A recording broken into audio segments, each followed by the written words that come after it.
Hi, I'm Michael Dyalram in the 630 ENC 1102 college composition class. I'll be going over my two stories, which is the Huntsman story and the Seventh Dwarf. And I'll be starting with the Huntsman story. The Huntsman story is based around the kidnapping and murder of Polly Class right here. Um, Polly was a 12-year-old girl. I'll show you the video very quick. Polly was a 12-year-old girl born January 3rd, 1981. She lived in Petaluma, California.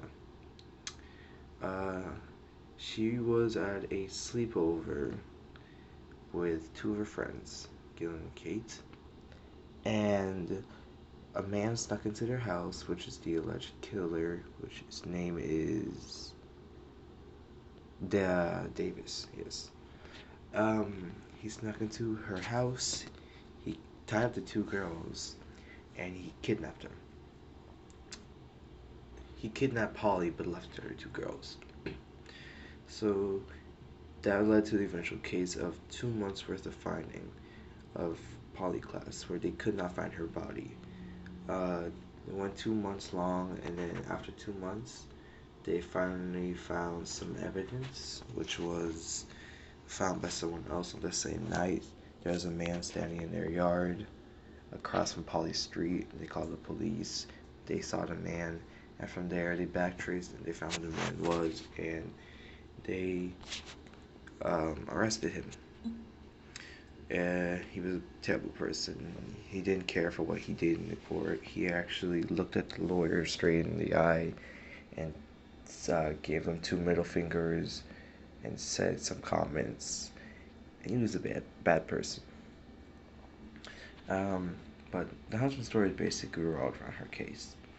Um, the husband did too good at his job.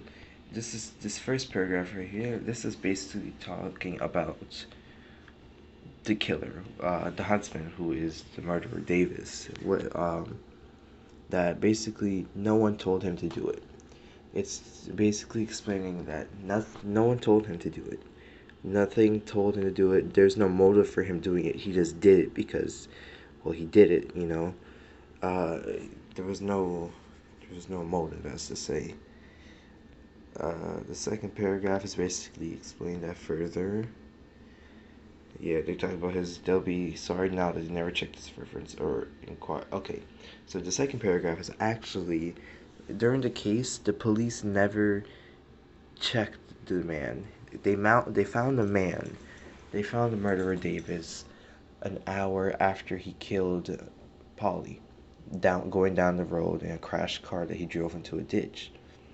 Little did they know that was the murderer, because back then when a girl went missing, they only sent out a radio alert to the county, and that happened in a different county. So basically, what happened was that 2 hours after this girl went missing, and she was murdered, they found the killer, but he played off the story, and they didn't check his background. So that's when they mean they'll be sorry that they never checked his references or inquired his motivation, and he rehearsed this one on his own offstage twice before, which means he was also convicted 2 times prior before um, Polly's murder of sexual assault on two different women, and he was uh, accounted for that, but they didn't check him. They believed his story. They didn't think much of it. They they helped him get his car out the ditch, and then they went on. Little did they know that the killer was right in their clutches, and they missed out on it. Then it goes to the story, which is two girls were sleeping. He came into the house. He had his long knife.